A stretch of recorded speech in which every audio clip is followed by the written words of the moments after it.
Bien, buenas noches, profesor, buenas noches, compañeros. Nosotros somos el equipo 6 y el tema que nos ha tocado exponer es empatía y captación de sentimientos y necesidades ajenas. Quien les habla es Greta Chavarría y comenzaré con la primera parte.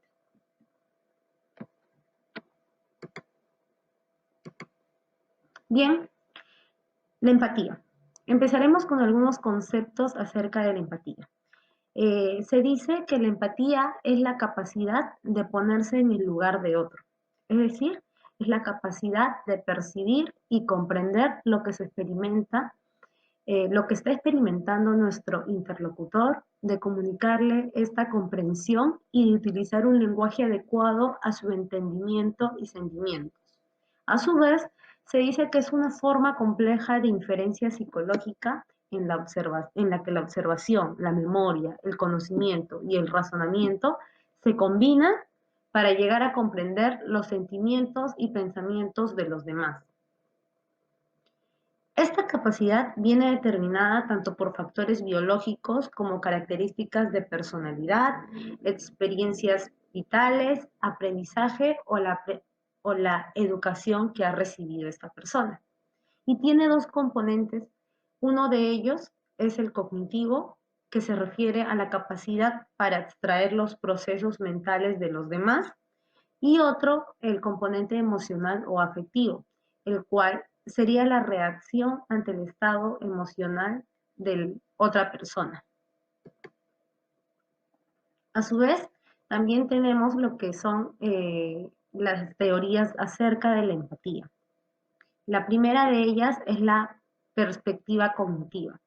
Esta perspectiva nos dice, concibe a la empatía como un proceso que motiva a ayudar en un problema de otra persona y se desarrolla de forma similar a los estadios del desarrollo cognitivo social del individuo. Seguido de la perspectiva afectiva propugnada por Scotland en 1969, el cual nos habla de reacciones emocionales de las personas y estas que percibe que otra persona está experimentando o va a experimentar una emoción. La perspectiva situacional propugnada por Batson en 1991, que entiende a la empatía como una emoción vicaria congruente con el estado emocional de otra persona. En otras palabras, como sentimientos de compasión e interés orientados hacia la otra persona, resultantes de tener conciencia del sufrimiento que está pasando esta. La otra perspectiva es la perspectiva integradora. Esta, propugnada por Davis en 1980, quien concilió las propuestas anteriores a través de una definición multidimensional de la empatía. Para este autor, este constructo incluye 4 componentes distintos pero relacionados entre sí. Y por último, la perspectiva de la inteligencia emocional.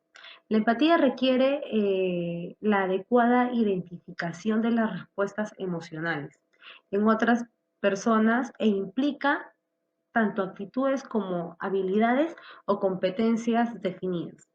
Por ello, se dice que la inteligencia emocional está formada por 4 capacidades. Estas son la percepción, la facilitación, la comprensión y la regulación emocional. Bien, hablando ya de lo que es la inteligencia emocional un poquito más a fondo, podemos decir que esta nos permite tomar conciencia de nuestras emociones para tolerar las presiones y adoptar una actitud empática y social que nos brinde más posibilidades de triunfo. Se dice que las personas con inteligencia emocional tienen la capacidad de reconocer las emociones de los demás y se relacionan de manera eficiente. A su vez, conocen y manejan muchísimo mejor sus emociones. Y también tienen la capacidad de ver sus sentimientos e internalizarlos.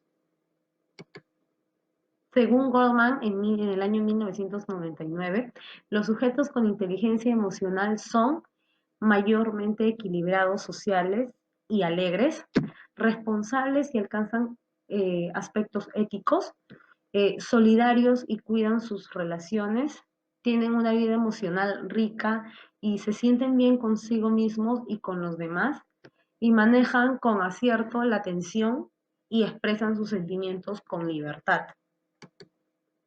Bien, ahora como último punto de mi parte, tocaré lo que son los beneficios de la empatía. Uno de ellos es que la empatía permite una mejor comprensión de los estados ajenos. Esto quiere decir que una persona empática es receptiva y observadora y puede captar matices sutiles que a los demás pueden estar pasando desapercibido. Un empático se dice que es un lector del alma, más allá de las palabras y las apariencias. Otro de los beneficios es que brinda una mayor capacidad para influir en los demás. A una persona empática no le mueven los intereses egoístas, sino que se mueve con el propósito de que todos salgan beneficiados. Otro de los beneficios es que facilita las relaciones con los demás. La empatía nos hace más respetuosos con las conductas y la opinión de los demás. Nos facilita el diálogo y nos permite conocer con mayor profundidad a los demás. También permite interés genuino en los demás. Deseo innato de ayudar a los demás desde un aspecto vocacional. Muchas personas empáticas, por ello se dice que trabajan en algunas carreras como son psicólogos, médicos o educadores. Y por último, tienen mayor liderazgo. Las personas muy empáticas son catalizadores capaces de detectar el malestar común de un grupo o colectivo y sacarlo a la luz con el fin de que se le busque una solución. Bien, eso ha sido todo por mi parte y daré paso a mi siguiente compañero. Mi nombre es Joan Solano y pasaré a explicar los tipos de empatía de acuerdo a Daniel Goleman. Él plantea 3 tipos de empatía: la empatía cognitiva, empatía emocional y simpatía. Pasemos a ver la primera, la empatía cognitiva. De acuerdo a Goleman, este tipo de empatía nos permite entender el estado mental de la persona, es decir, poder comprender su tipo de razonamiento, sus ideas, sus percepciones. El segundo tipo de empatía es que es la emocional. Nos va a poder permitir comprender y sentir las emociones de la otra persona. Si es que está triste, si es que está alegre, preocupada. Y por último, la preocupación empática o simpatía, que es el estado en que una persona va a sentir o va a estar dispuesto en ayudar a una tercera persona que lo necesita. ¿Quiénes son más empáticos entonces, los varones o las mujeres? De acuerdo a un estudio realizado por Begoña Delgado, que es investigadora en psicología evolutiva, nos dice que hombres y mujeres entienden la empatía de manera semejante, es decir, pueden ser empáticos tanto varones como mujeres, pero la gran diferencia está en que las mujeres, al ser más sensibles, manifiestan esta experiencia. Es por eso que si una mujer ve a su amiga que está llorando, muchas veces esta puede ir consolarla e incluso poderse llorar con ella, que es totalmente diferente a que un hombre vea llorando a su amigo y que los dos se pongan a llorar, que es muy difícil que suceda. Entonces, ¿cómo mejorar la empatía laboral? Acá tenemos algunos puntos, los cuales pueden ser utilizados no solo en el ámbito laboral, también pueden ser utilizados en tu centro de estudio e incluso en tu hogar. Entonces, pasemos a ver el primero, que es escuchar activamente. En este paso consiste en que tú puedas oír las ideas o sugerencias de la persona que te está contando sus pensamientos, sus dolencias, y tienes que prestar atención al contenido emocional que estas te están acompañando. Como punto 2, que es analizar los sentimientos, tras escuchar, uno tiene que plantearse qué es lo que te ha querido decir esta persona, de manera que puedas desentrañar cómo ve la situación, es decir, entender su punto de vista de esta persona. Como tercer paso, que es prestar atención a toda la información, porque aparte de un lenguaje verbal, también existe el lenguaje no verbal, y esto puede aportar gran parte de la información que no es transmitido de manera hablada. Y por último, que es en participar en proyectos sociales. Es decir, en el caso laboral, ¿no? Poder permitir que los colaboradores se involucren de manera voluntaria en actividades sociales. Esto ayuda a poder desarrollar el lado sensible de la persona, salir de ese status quo, involucrarse en la realidad de la sociedad. De esta manera puedan sentirse involucrados, conectados con otras realidades totalmente diferentes a las que pueda tener. Esto ayuda a desarrollar la empatía, la sensibilidad humana. Entonces, mucho se ha hablado que la empatía es positiva, pero hay un estudio muy interesante que dice que la empatía también puede ser negativa. Este estudio fue realizado por la Universidad de Boston College en los Estados Unidos, en el que se pidió a algunos estudiantes redactar un ensayo relacionado a la lealtad y otros a la justicia. Posteriormente de ello, a los que participaron de este estudio se les entregó un trabajo mal elaborado.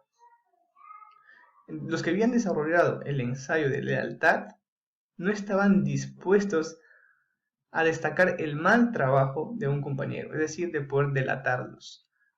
Que sucedía totalmente lo contrario con aquellas personas que habían redactado del tema de justicia. Entonces, te estarás preguntando, ¿qué tiene que ver la lealtad con la empatía? Pues una forma de desarrollar la lealtad es a través de la empatía. Conectar con otra persona, desarrollar lazos. De esta manera se va construyendo la lealtad. Ahora para continuar con la exposición vamos a explicarle acerca del mapa de la empatía. No cabe duda de que la satisfacción de los clientes es uno de los principales objetivos de la empresa y uno de los factores claves para el éxito de cualquier negocio. Y para poder proporcionar dicha satisfacción es necesario conocer al cliente y sus necesidades. Entonces, ¿cómo es que podemos llegar a este conocimiento? A través de prácticas como por ejemplo las de mapas de empatía. Entonces, ¿qué es un mapa de empatía? Un mapa de empatía podríamos definirlo como una táctica a seguir dentro de un modelo de negocio y cuyos cimientos principales se basan en el conocimiento más profundo de los clientes. Se trata de un modelo que forma parte fundamental del modelo de negocio Canvas. En este caso, los mapas de empatía no analizan a los clientes como un ente abstracto, tal y como suelen hacer los modelos de negocio tradicionales, sino que buscan conocer a los segmentos de los clientes de una forma mucho más precisa, más concreta. Antes de realizar un mapa de empatía, es necesario segmentar y humanizar a los clientes. Esto es dividir a los clientes según una serie de criterios y una vez segmentados, humanizar y personalizar cada uno de estos segmentos con un cliente concreto. Este cliente objetivo al que nos dirigiremos en cada uno de los segmentos y que definiremos en el mapa de empatía. Ahora vamos a ver cómo es que se diseña y cómo se lleva a cabo este mapa de empatía.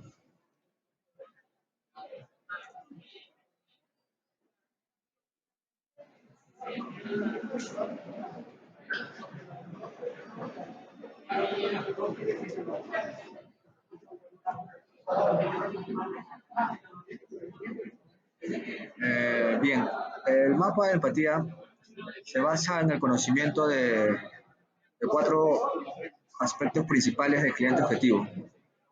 Primero, ¿qué es lo que piensa el cliente? Se trata de descubrir qué es lo que mueve al cliente, cuáles son sus principales preocupaciones, sus motivaciones del día al día, sus expectativas de la vida, etc. ¿Qué ve el cliente? Aquí se trata de analizar cuál es el entorno del cliente, a qué ofertas está expuesto, en qué personas trata, etc. Otra de las preguntas es, ¿qué es lo que hace el cliente? Hay que descubrir cómo se comporta el cliente en público, qué hace en sus tiempos libres, qué les dice a sus amigos cercanos, cuál es su poder de influencia, etcétera. Y la cuarta pregunta es, ¿qué escucha el cliente? Conocer qué escucha en su ámbito laboral o familiar, cuáles son sus principales modelos a seguir, qué medios se utiliza como canales de información, etcétera. Pues bien, estas son cuatro variables que se van a complementar con otras dos que nos van a permitir saber cuáles son los esfuerzos y resultados del cliente. Primero, ¿qué es lo que le frustra? En este caso, se trata de saber cuáles son sus miedos, las preocupaciones que le asaltan en el día a día, los aspectos que le frustran de su vida, entre otros. Y la segunda pregunta es, ¿qué es lo que le motiva? Aquí, por el contrario, se trata de conocer cuáles son los objetivos, sus sueños, anhelos y cómo pretende alcanzarlos. Bien, como siguiente punto,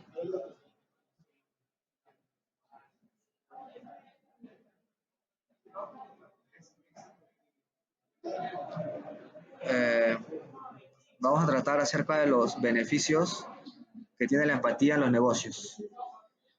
Eh, pues como sabemos, cada vez más en el mundo laboral se está promoviendo un nuevo modelo que considera fundamentales las relaciones sociales y tiene en cuenta las emociones de los trabajadores. De este modo, las empresas empiezan a dejar a un lado la competitividad para crear un sistema mucho más cooperativo basado en la empatía. Entonces, a continuación vamos a explicar cuáles son 6 beneficios de la empatía en los negocios.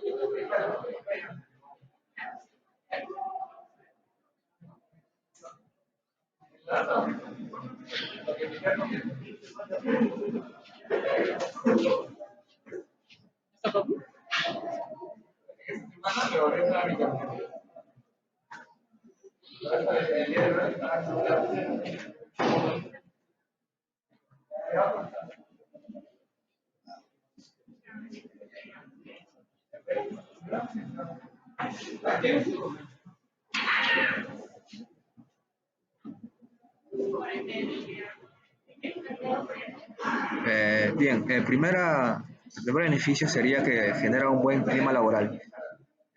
Como sabemos, con la empatía se fomenta un modelo cooperativo en el que la cordialidad y la comunicación clara y directa son piezas fundamentales y en el que todos pueden lograr sus propósitos.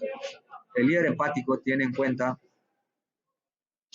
las relaciones que se generan entre los empleados y se preocupa por crear un clima laboral satisfactorio, evitando un ambiente en el cual la rivalidad es patente. El segundo beneficio es que genera una adaptabilidad a los cambios. Es decir, tratar de fomentar habilidades empáticas en la empresa facilita la flexibilidad y la adaptación a las circunstancias cambiantes e imprevistos que pueden surgir en esta sociedad cada vez más compleja. La flexibilidad es importante no solo para poder adaptarse, sino para que la empresa sea más dinámica, ágil, innovadora y creativa. El tercer beneficio sería que genera un alto grado de satisfacción de los empleados. Tras varios estudios se ha comprobado que en las empresas con líderes empáticos, la frustración de los trabajadores disminuye, gracias a que las habilidades y fortalezas de cada individuo son valoradas. Esto hace que cada persona siente que tiene un rol fundamental en la organización y que forma parte de ella, creando un gran sentido de pertenencia.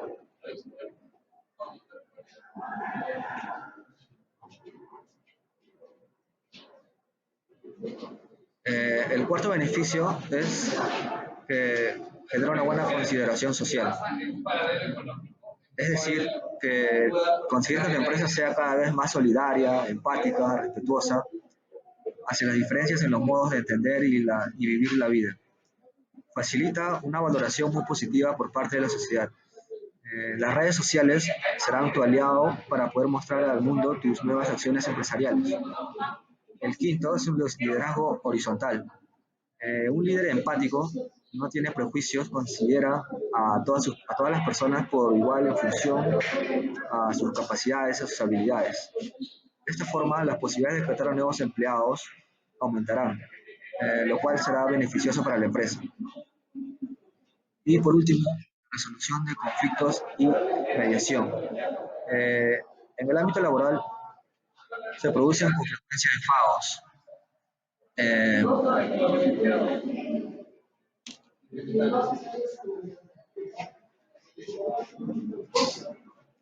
Enfadados o molestias. Ante un conflicto de ese tipo, uh, dejar de lado la emoción negativa y comprender el punto de vista del otro creará un ambiente de calma y diálogo, solucionando el conflicto de la forma más adecuada. Ponerse en el lugar del otro, interpretar su forma, facilita que se puedan encontrar soluciones conjuntas. Mediante la actitud empática se intentará llegar a soluciones en las cuales todas las partes saldrán ganando. Hola, en esta sección hablaremos sobre empatía y liderazgo, dos términos que tienen muchísima relación en común. Mi nombre es Sergio Garay y los invito a continuar con esta exposición. En esta sección hablaremos sobre una pregunta que se han desarrollado por mucho tiempo muchos estudiosos de la psicología organizacional, muchos filósofos, con respecto al liderazgo. ¿El líder nace o se hace? Y hemos llegado a la conclusión, luego de haber investigado sobre el tema, y concordamos con la opinión de varios expertos en la materia, que indican que es una mezcla de ambas. Un líder tiene características innatas dentro de su personalidad que lo hacen líder, que lo impulsan a ser líder. Y esta viene desarrollada desde tiempos muy remotos, en los que el hombre sobresalía a los demás y se hacía líder y era el jefe del grupo con el cual vivía, y era por un instinto de sobrevivencia, por un instinto de realización, por un instinto de que sus necesidades básicas no se vean afectadas. Y es una característica típica de todas las personas. Sin embargo, también se puede decir que este liderazgo se va desarrollando a través del tiempo. Es por ello que también el líder nace con esas características de líder, sin embargo también se va haciendo a partir de la experiencia. Pero para poder entender la relación entre liderazgo y empatía debemos hablar de la definición de ambas. Primero, el liderazgo. El liderazgo es la capacidad para manejar a un grupo de personas o una organización, de tal manera que se establezca una visión clara de los objetivos a cumplir. El líder hace que el grupo que está de soporte para lograr un objetivo común se alinee en sus objetivos y así el resultado sea aún mejor de lo esperado. Eso es lo que hace un líder. Por otro lado, la empatía es la capacidad de poder experimentar la realidad subjetiva de otro individuo, sin perder de perspectiva su propio marco de la realidad. Quiere decir, es la persona que se pone en los zapatos del otro, para así sentir lo que esta persona siente, tratar de experimentar lo que esta persona está experimentando, pensar como esta persona estaría pensando y tener la necesidad de escuchar lo que esta persona quiere escuchar. Entonces, el liderazgo y la empatía fusionados son características muy poderosas que pueden ser desarrolladas por los administradores de hoy en día.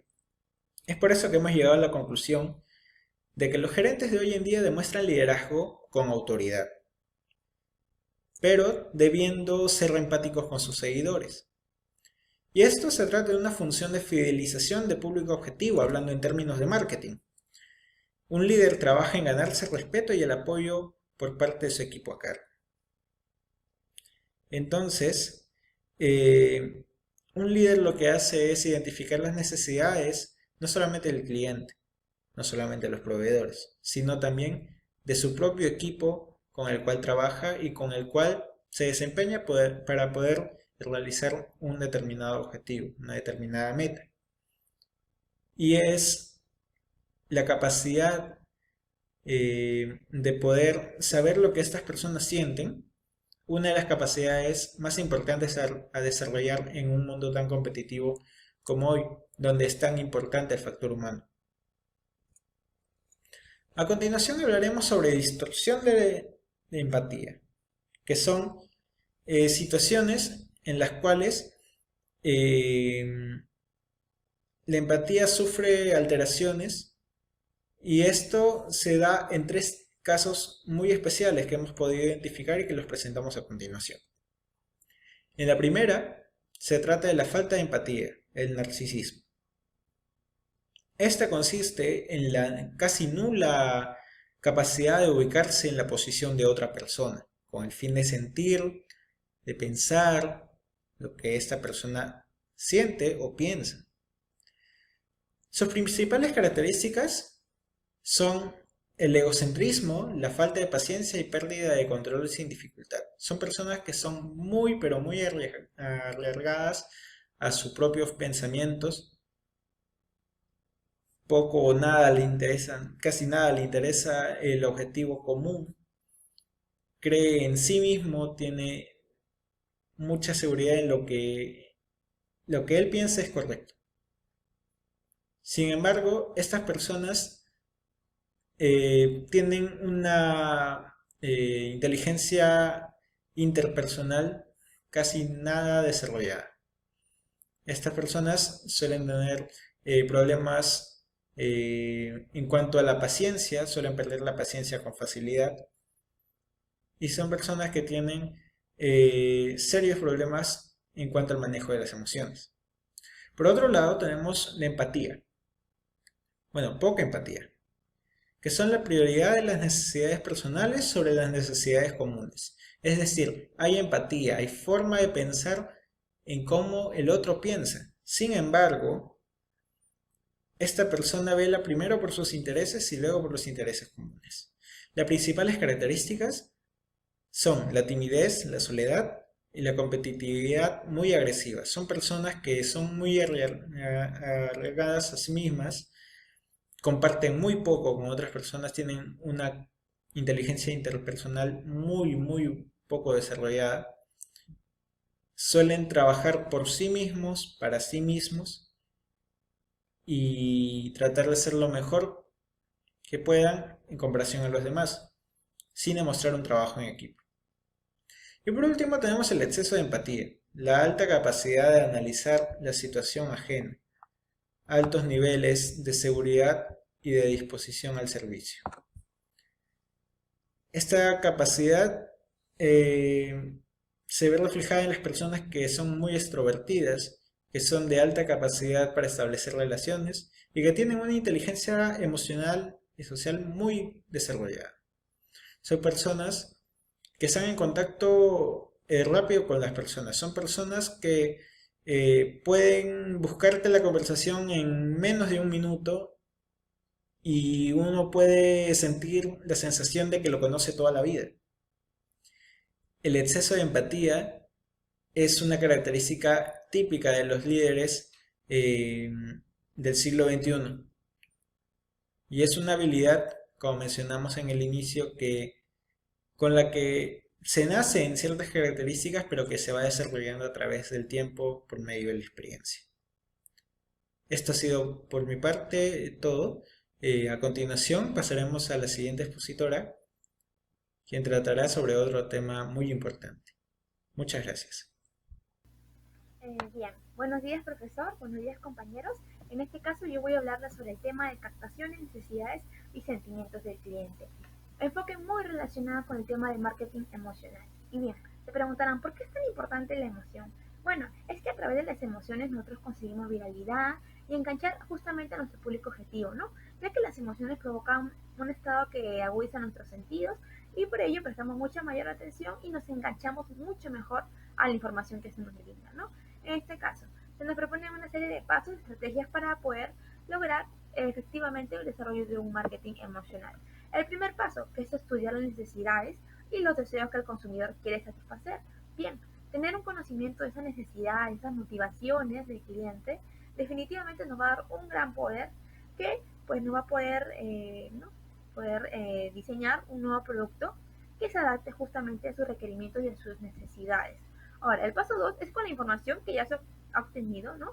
Teniendo en cuenta la personalidad, la misión, visión de la marca y todo ello, puede llevar a cabo una serie de estrategias para poder llegar justamente a la mente del cliente y que por ejemplo, cuando tenga una percepción, un sentimiento, un pensamiento, pueda relacionarlo justamente con tu marca, ¿no?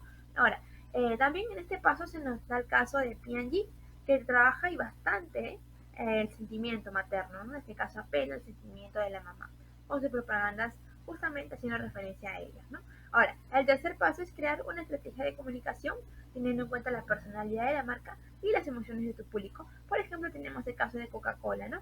Con su comercial de comparte la felicidad. Con este spot, la marca llega mucho a la mente de los consumidores, ¿no? Especialmente del consumidor joven. Ahora, y en la siguiente diapositiva vamos a ver una serie de pasos, ¿no? Justamente a seguir para poder fidelizar al cliente usando la estrategia del marketing emocional. Lo primero que se debe hacer es definir quién es nuestro cliente y después preguntarte, ¿no? O sea, ¿qué perfiles de clientes o a qué clientes yo me quiero orientar? ¿Qué clientes busco? ¿Qué clientes me conviene trabajar? Y proponerles un nuevo servicio, ¿no? Ahora, el segundo es listar las emociones de este consumidor, cuáles son sus motivaciones, qué es lo que lo mueve, sus expectativas, todo ello, listarlo y en base a ello pensar, idear qué emociones tú puedes ofrecer a tus clientes, ¿no? Esto a través de una propuesta de valor, de un valor agregado que te ofrezcas con tu nuevo producto que justamente satisfaga esa necesidad, esté acorde a las emociones de tu cliente. Y el quinto paso es crear un plan de acciones permanentes para ya después analizar los resultados de cada acción y actuar en función de los resultados. Bueno, también en este caso del marketing emocional consideré pertinente considerar un libro que se llama El nuevo paradigma para conectar las marcas con las personas de Marco B, en el cual se nos da una serie de premisas, o bueno, mejor dicho, estrategias con las cuales tú puedes fidelizar con tu cliente apelando a sus sentimientos y emociones, ¿no?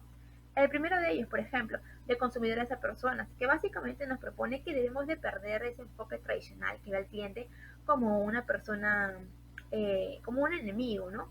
Como ve el cliente a alguien que debes acosarlo para que esté comprando tu producto, casi obligándolo, no, sino que tienes que verlo con un enfoque mucho más humano, comprenderlo, sus motivaciones, sus sentimientos, sus emociones, ¿no? El siguiente es el producto, la experiencia. Bueno, básicamente acá se nos pone el ejemplo de Starbucks, ¿no? Que más que un producto, más que el café en sí, lo que nos ofrece es la experiencia Starbucks, ¿no? Tener un lugar confortable donde pasar tiempo con tus amigos y pasarla bien, básicamente, ¿no? El tercero es de la honestidad a la confianza. Bueno, acá se nos pone el caso de una cadena de supermarkets llamada Mercadona, ¿no? Pues justamente su premisa, su lema fundamental es la confianza necesita ganarse, ¿no? Ahora, el otro es de la calidad a la preferencia. Bueno, en este caso, de la calidad a la preferencia, lo que nos quiere decir acá, o mejor dicho, el ejemplo que nos propone es de Victoria's Secret. ¿Por qué se nos pone el ejemplo de esta marca? Bueno, porque justamente es una marca que se destaca por no solo por su calidad, sino también por la variedad de diseños que tiene, ¿no? Porque es una marca preferida justamente, ¿no? Justamente de las mujeres. Ahora, el otro ejemplo que se nos da es de la función al sentimiento, en este caso es el de Nike. Entonces, acá lo relacionamos con la premisa también de la calidad a la experiencia, pero también la estrategia de marca debe basarse con la calidad y no en la cantidad. Ahora, en el otro ejemplo que hemos considerado pertinente colocar aquí es que, bueno, se nos pone el caso, por ejemplo, de la aerolínea Virgin, ¿no? En este caso, esta aerolínea Virgin puede ser algo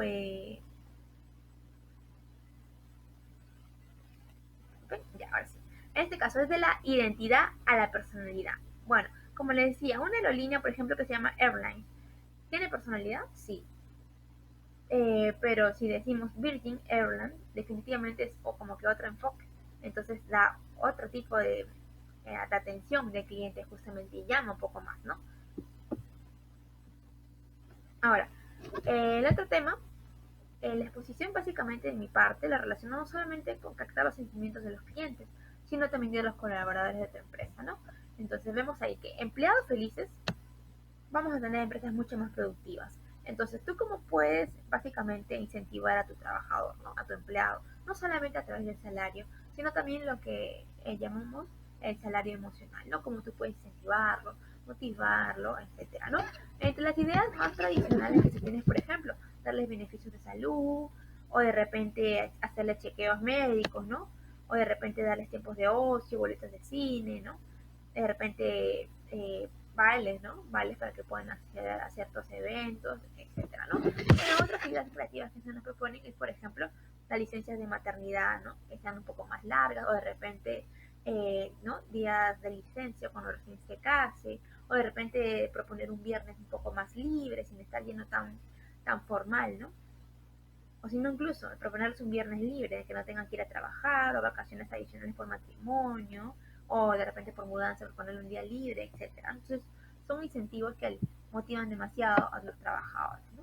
Y justamente ellos se sienten mucho más comprendidos con ellos. Ahora, se nos menciona también acá uno o dos ejemplos, ¿no?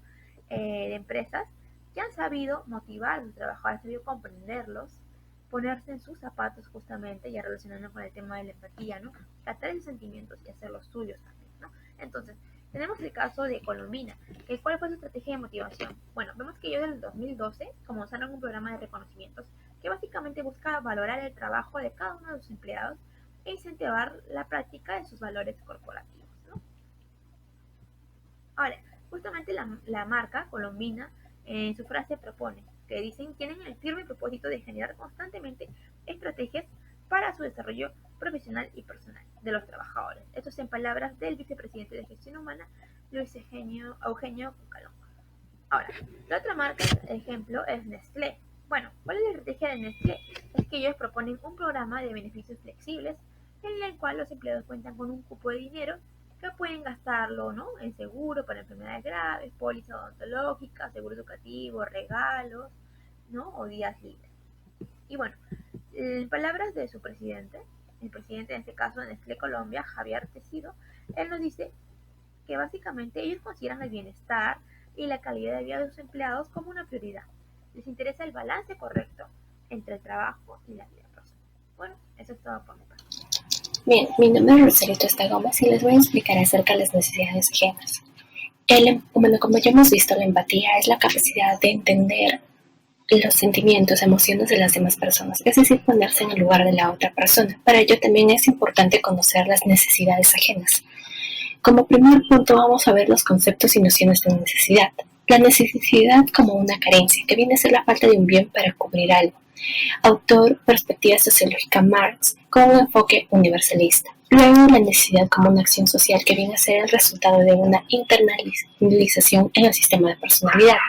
Autor Pearson, con un enfoque relativista. Como un impulso es una fuerza motivadora que está generada por un estado de carencia. Esto le explica Abraham Maslow en el enfoque relativista. Y como una construcción social de necesidad no solamente se trata en establecer una conexión entre las personas, sino establecer una relación en el nivel interpersonal. Autores de la perspectiva sociológica con un enfoque relativista.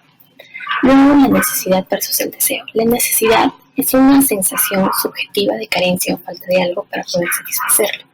Y el deseo son aquellos satisfactores que existen para la satisfacción de dicha necesidad. Por ejemplo, si una persona desea adquirir un nuevo celular, el deseo es las diferentes marcas o modelos que hay en el mercado. Y luego y el momento de satisfacer es cuando elige aquel modelo o aquella marca que desea comprar, va a estar cubierta o va a estar satisfecha aquella necesidad. El proceso de satisfacción de una necesidad comprende 4 puntos, que viene a ser la sensación de potencia, que es la sensación de carencia de un objeto, luego el deseo, que viene a ser la representación mental del objeto, el esfuerzo físico, que es una actividad física realizada para obtenerlo, y una satisfacción plena, que viene a ser la culminación de la necesidad.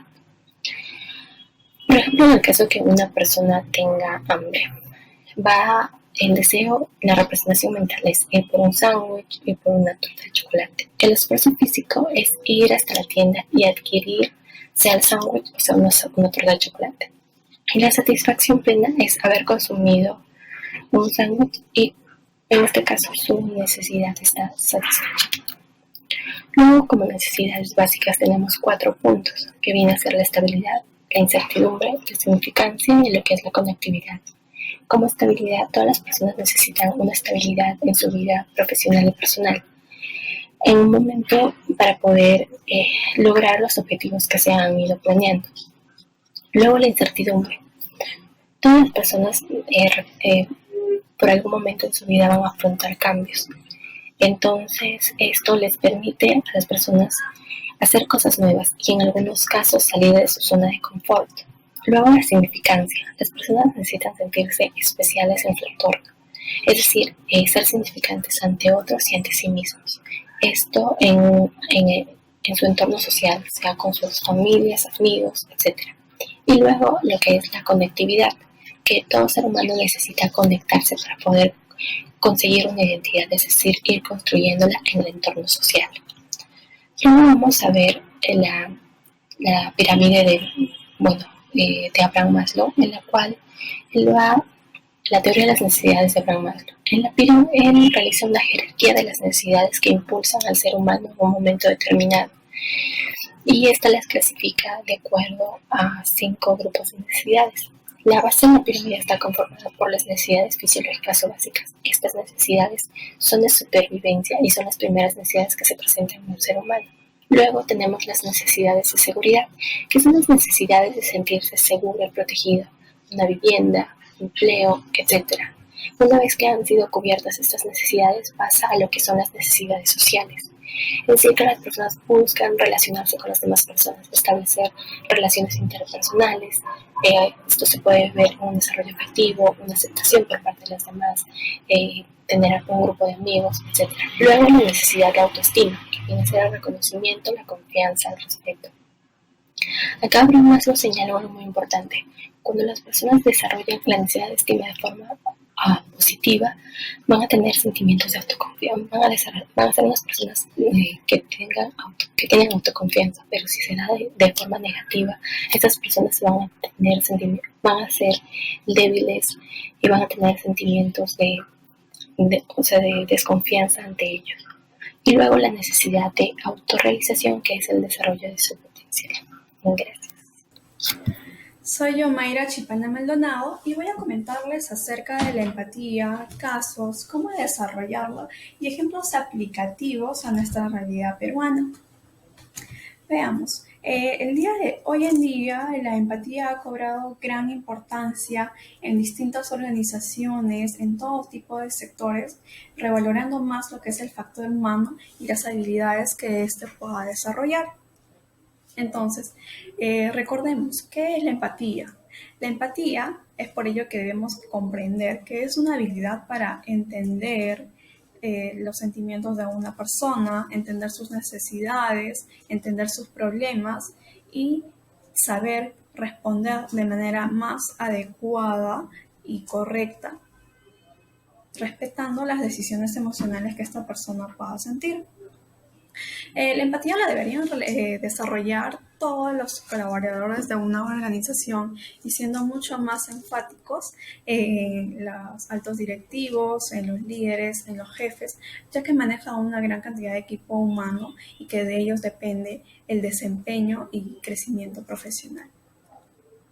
Entonces, vamos a ver. ¿Cómo desarrollar la empatía? Hay 3 tips fundamentales que me parecieron muy interesantes. Deja de escuchar durante 5 minutos y fíjate en otras cosas. Es decir, si tú entablas una conversación, no solo fijarnos en lo que te está diciendo, sino de qué manera te lo está diciendo, con qué tono de voz, qué postura está teniendo en ese momento, qué expresiones, qué miradas, y todo ello será un complemento para que tú tengas mucho más clara y de forma más precisa la respuesta o las recomendaciones que le puedas dar a esa persona. Parafrasea y reformula su mensaje añadiendo la emoción que creas que está experimentando. Es decir, que debes seguir la corriente. Por ejemplo, si tú sientes que esa persona se siente sola o se siente triste, le dices, siento que te sientes feliz o triste en este momento. ¿Es así? Entonces, poco a poco le vas sacando la información. Tercero, con lo que te digan, ni se te ocurra exponer tus conclusiones. Es decir, evitar decir tu problema es esto, tú eres así, tú eres el otro. Evitar las críticas o sermones, sino más bien crear un espacio de armonía y comprensión para que esa persona pueda confiar en ti plenamente. Y ahora, como siguiente, vamos a ver los resultados del desarrollo de empatía en cifras. Ya organizaciones a nivel mundial lo han puesto en práctica y tal es el caso que la revista Forbes, mediante un estudio, nos dice que los beneficios de la empatía han tenido incrementos porcentuales mucho mayores, por ejemplo, en el tema de actitud y conducta, han aceptado mejor a sus compañeros, han aprendido a evaluar situaciones con una perspectiva mucho más empática a sus compañeros. Ahora veamos, las empresas peruanas están interesadas en fomentar la empatía hoy en día en sus organizaciones. Directamente como empatía, no, pero sí están ya explícitamente, como factores como la comunicación, el trabajo en equipo, la atención al cliente, ya que el concepto de para tener empatía debes comunicarte bien. Si, por ejemplo, tienes que ser muy empático, ¿no? Y las empresas en realidad deberían conocer más este tema. Tenemos dos casos de empresas que fomentan todo esto.